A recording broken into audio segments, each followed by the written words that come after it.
Hindi grammar के अंतर्गत रस। रस किसी कविता को पढ़ने या सुनने से जो हमारे मन मस्तिष्क में अनुभूति होती है, उस अनुभूति को रस कहा जाता है। रस्यते इति रसः, यानी किसी कविता के पढ़ने से जो रस्य उत्पन्न होता है मन मस्तिष्क के अंदर से, और उसी के हिसाब से शरीर हाव भाव उत्पन्न करने लगता है, तो उसे अनुभूति कहते हैं जो उत्पन्न होता है शरीर के अंदर। तो किसी कविता को पढ़ने या सुनने से जो अनुभूति होती है उसी को रस कहा जाता है। आचार्य रस के आचार्यों ने बहुत सारी परिभाषाएं दी हैं। विभावानुभाव, व्यभिचारी भाव, संयोगात निष्पत्ति रसः, यानी विभाव, अनुभाव, संचारी भाव आदि के संयोग से जो निष्पत्ति उत्पन्न होती है उसी को रस कहा जाता है। विभाव, अनुभाव, व्यभिचारी भाव के संयोग से रस की उत्पत्ति होती है। सरल भावों में जब हमारे विभाव कहलाता है भाव उत्पन्न करने के साधन। अनुभाव कहलाता है पात्रों की चेष्टाएं, यानी जो भी व्यक्ति है कविता सुनता है या पढ़ता है उसके अंदर जो चेष्टाएं उत्पन्न होती हैं वो अनुभाव होते हैं। और व्यभिचारी भाव अनेक मनोभाव होते हैं, परस्पर मिलकर जो भावों को जगाते हैं। रस के यदि अंगों पर विचार किया जाए, अवयवों का पर, तो रस मुख्य रूप से 3 अवयव हैं इसके: भाव, अनुभाव और विभाव। भाव मन के विकारों या आवेग को भाव कहते हैं। जो मन के अंदर हमारे कोई भी विकार उत्पन्न होता है वो भाव कहलाता है, यानी विचार, मन में जो विचार आते हैं वो भाव होते हैं। भाव 2 प्रकार के होते हैं, स्थायी भाव और संचारी भाव। स्थायी भाव वे भाव होते हैं जो एक बार मन में जमा हो गए तो वैसे ही रूप में रहते हैं, और संचारी भाव जो आते जाते रहते हैं। जैसे आपने देख लिया कि काली रस्सी सामने पड़ी हुई है और वो आपने समझ लिया ये सर्प है, तो आपके अंदर स्थायी भाव भय जागृत हो गया कि इसका डर लगने लगेगा। अब उससे फिर सोचेंगे इधर जाएं या उधर जाएं। ये आपको आने वाले जो विचार हैं उसको देख करके यह सचमुच सर्प देख लिया तो उसके भय से हमारे अंदर जो अनेक विचार आते हैं कि पीछे भाग जाएं, डर के भाग जाएं, या कुछ भी हो जाए या सामना करें, ऐसे बहुत सारे विचार आते हैं। इनको हम संचारी भाव कहते हैं। संचारी भावों की संख्या 33 होती है और विभाव स्थायी भाव की संख्या 9 होती है। 10 होती है, एक रस समेत 10 रस होते हैं तो 10 होते हैं। तो रसों को मुख्य रूप से 10 भागों में बांटा गया है। भक्ति रस को भी प्रायः शामिल कर लिया गया है आज के साहित्य में, लेकिन भक्ति रस एक शांत रस का ही एक उदाहरण है। तो रौद्र भयानक वीर रस, करुण हास्य श्रृंगार, अद्भुत शांत विविधता नवरस के आधार।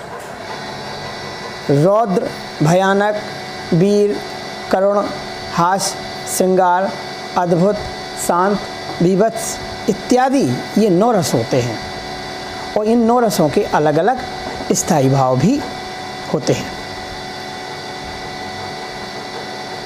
स्थायी भाव क्रम से क्रोध, भय, उत्साह, शोक, हास्य, रति, आश्चर्य, नव स्थायी भाव, घृणा, बाध, निर्वेद के। यदि यानी क्रम से रौद्र, भयानक, वीर रस, करुण, हास्य, श्रृंगार, अद्भुत, शांत, विविधता 9 रस के आधार, इन 9 रसों को एक साइड लिख दिया जाए और उसके स्थायी भाव इस तरह से क्रोध, भय, उत्साह, शोक, हास्य, रति, आश्चर्य, नव स्थायी भाव, घृणा, बाध, निर्वेद के, इस तरह से क्रम से हैं। यानी रौद्र का क्रोध, भयानक का भय, वीर का उत्साह, करुण का शोक, रौद्र, भयानक, वीर रस, करुण, हास्य का हास, जिससे हंसी आती है, करुण, हास्य, श्रृंगार, श्रृंगार का रति, श्रृंगार का स्थायी भाव रति होता है, तो शौक, हास्य, रति, आश्चर्य, आश्चर्य, आश्चर्य भी एक स्थायी भाव है अद्भुत रस का। तो इस तरह से करुण रस रौद्र रस का बता दिया आपको, श्रृंगार रस का रति है, वीर का उत्साह है, शांत का निर्वेद है, वैराग्य, करुण का शोक है, भय का भयानक है और घृणा का भीभत्स है, जिससे हमें देखने से घृणा जागृत हो जाती है। विस्मय अद्भुत होता है, हास्य ही है।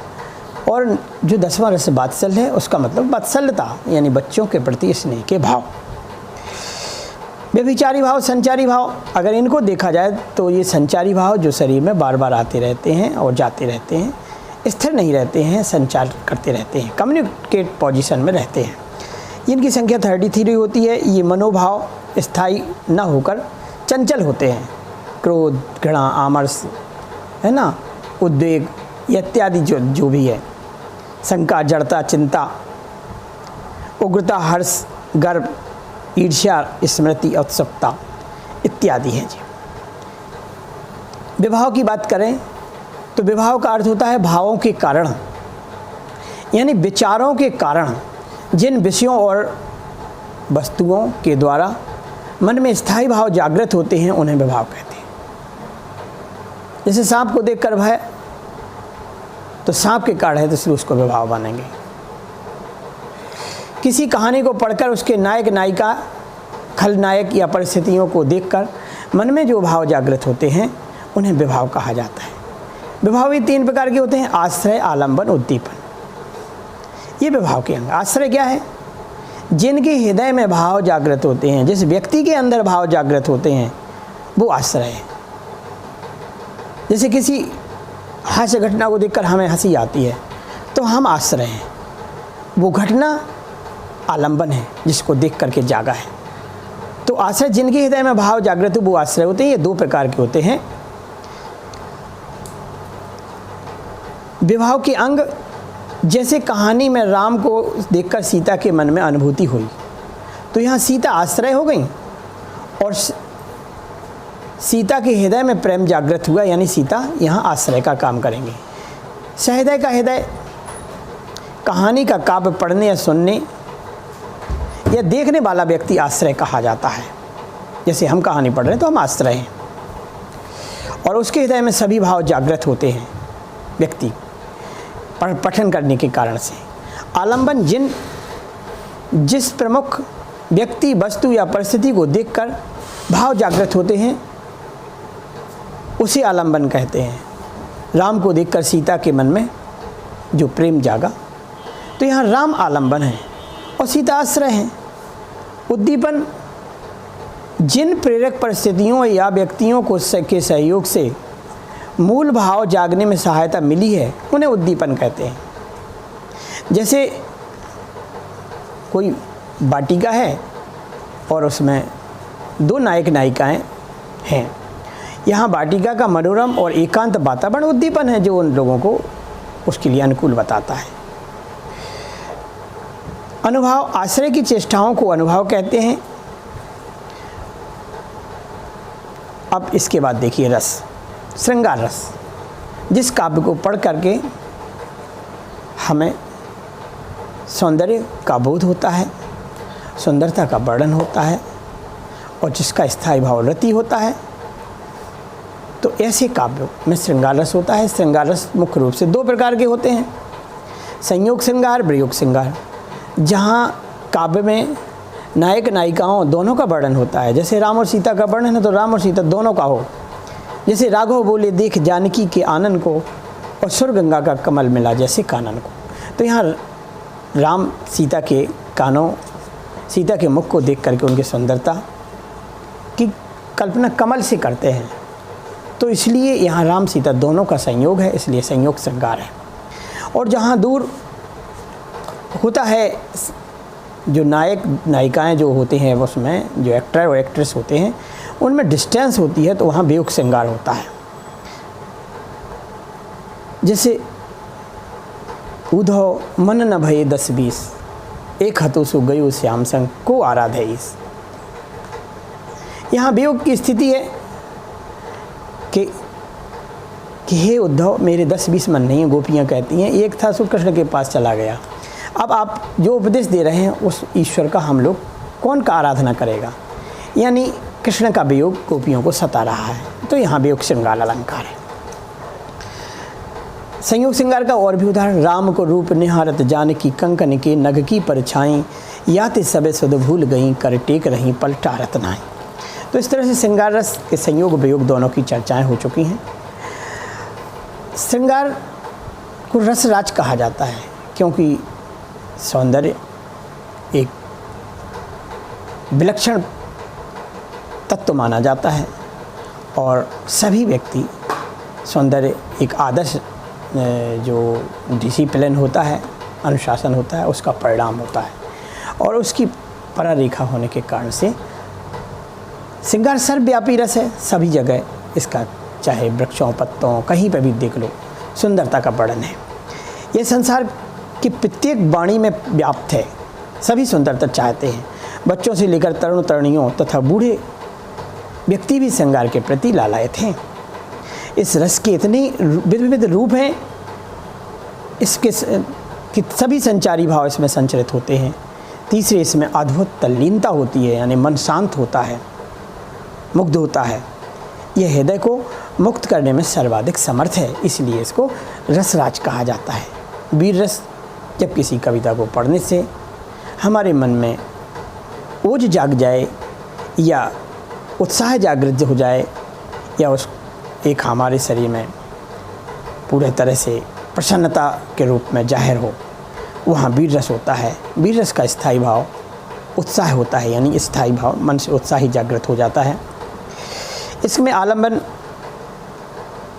शत्रु, दीन, याचक किसी के कारण से भी आपको उत्साह जागृत होता है। शत्रु को हरा दिया है, उत्साही व्यक्ति आश्रय होता है।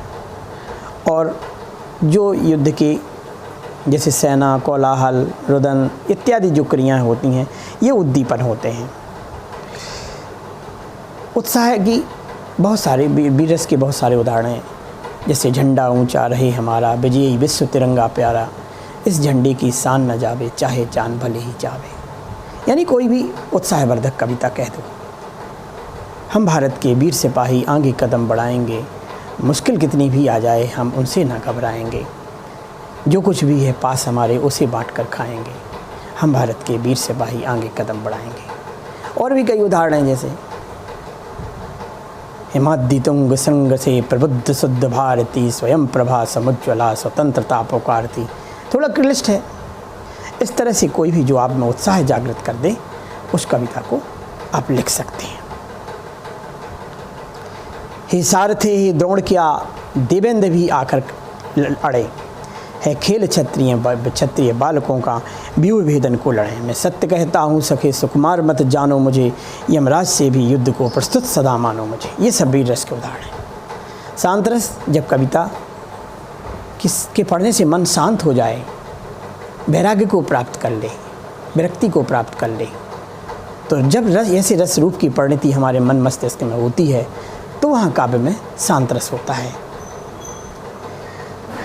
इसका आलंबन संसार की असारता, प्रभु भगवान का चिंतन इत्यादि होता है। उद्दीपन, इसमें किसी सत्संग का वर्णन है, तीर्थाटन का वर्णन है इत्यादि होते हैं। अनुभव, दुख या आंसू भी आ जाते हैं, अलौकिक प्रसन्न, रोम भी खड़े हो जाते हैं और संचारी भाव आते रहते हैं, जैसे एकदम से खुशी आना, दुखी हो जाना, ग्लानि आना। इस तरह की कुछ आपको स्थितियाँ शांत रस में बनते हैं। शांत रस में कोई भी आप शांत कविता, कोई भी आरती लिख दें, ओम जय जगदीश हरे, स्वामी जय जगदीश हरे, भक्त जनों के संकट क्षण में दूर करें, ये शांत रस में उदाहरण लिख सकते हैं। और भी कई लिख सकते हैं। हे प्रभु आनंद दाता, ज्ञान हमको दीजिए, शीघ्र सारे दुर्गुणों से दूर हमको कीजिए, लीजिए अपनी शरण में हम सदाचारी बने, ब्रह्मचारी धर्म रक्षक और व्रतधारी बने। इस तरह से लिख सकते हैं, कई प्रकार से लिख सकते हैं। शुद्ध वनता आदि जान स्वार्थ रत, न करु नेह सबहीते, अंत ही तो ही तजेंगे पामर, तू न तजे अभिहीते। अब नाथ ही अनुराग जाग जड़, त्याग दुरासा जीते, और बुझे न काम अगन तुलसी। कहूँ विषय भोग बहु थे, थोड़ा ये कठिन है। तो इस तरह से शांत रस का उदाहरण जो कविता में शांत वातावरण वैराग्य उत्पन्न कर दे, निर्वेद स्थायी भाव जागृत हो जाए जिस पढ़ने से। करुण रस जिस कविता को पढ़ने से मन में शोक उत्पन्न हो जाए, दुख उत्पन्न हो जाए, चेहरे से दुख झलकने लगे, आंसू तक आ जाएं, इसमें स्थायी भाव शोक होता है। और आश्रय आदमी शोकातुर हो जाता है, दुखी हो जाता है, चेहरा दुख से दुखी दिखने लगता है। आलंबन होता है जिस व्यक्ति के कारण से हमें दुख पहुंचा है वो आलंबन होता है। यदि कोई मर गया है उसका दुख है, या कोई दुखी व्यक्ति है उसको देख करके वो आलंबन होता है। उद्दीपन हमें प्रिय के गुणों का स्मरण होता है, वो बहुत अच्छे थे, उनके वस्त्र आदि चित्र हमारे दिमाग में झूलने लगते हैं। अनुभव होता है, इससे रुदन आने लगता है, कोई पछाड़ खा करके गिर पड़ता है, कोई प्रियजन है प्रलाप करने लगता है, रुदन करने लगता है, तड़फने लगता है, भाग्य को कोसने लगता है। ये सब अनुभव उत्पन्न होते हैं इस कविता को पढ़ने से, यानी ऐसा वर्णन होता है। संचारी भाव होते मोह ग्लानि और स्मृति चिंता दैन विषय उन्माद, ये सब होते रहे थे इसमें। अब करुण का कोई उदाहरण है, जैसे श्री कृष्ण के सुन वचन अर्जुन क्रोध से जलने लगे, सब शोक अपना भूल कर करतल युगल मलने लगे। अर्जुन के पुत्र अभिमन्यु का वध जब हो जाता है, कृष्ण से बताते हैं, तो उनके वचन सुन करके उनका सारा शरीर जलने लगता है क्रोध से। वो सोचते हैं कब हमारे लड़के को मारने वाले जयद्रथ का हम वध कर दें। तो इस तरह से वो अपने दोनों हथेलियों को मलने लगते हैं दुख से आतर होकर के। हाँ सही न जाती मुझसे अब आज भूख की ज्वाला, कल से ही प्यास लगी है हो रहा हृदय मत वाला। ये महाराणा प्रताप की लड़की जब महाराणा प्रताप अकबर से हार के जंगल में चले जाते हैं, तो वो लड़की भूख के कारण से तड़पते हुए बोलती है, हाँ सही न जाती मुझसे अब आज भूख की ज्वाला, कल से ही प्यास लगी है हो रहा हृदय मत वाला। सुनती हूँ तू राजा है, वो अपने पिता से कहते, सुनती हूँ तू राजा है, मैं प्यारी बेटी तेरी, क्या दया ना आती तुझको यह दशा देखकर मेरी। एक छोटी छी पैनी छी तलवार मुझे भी दे दो, क्षण मुझको लन करने दो। कन्या की बातें सुनकर रो पड़ी अचानक रानी, राणा की आंखों से अविरल बहता था पानी। ये करुण और दुख भरी कविता है, इस कारण से ये करुण रस का एक बहुत अच्छा उदाहरण है। इस तरह से जो अभी तक हमने रस बताए हैं उसके शेष भाग अगले भाग में। जय हिंद जय भारत।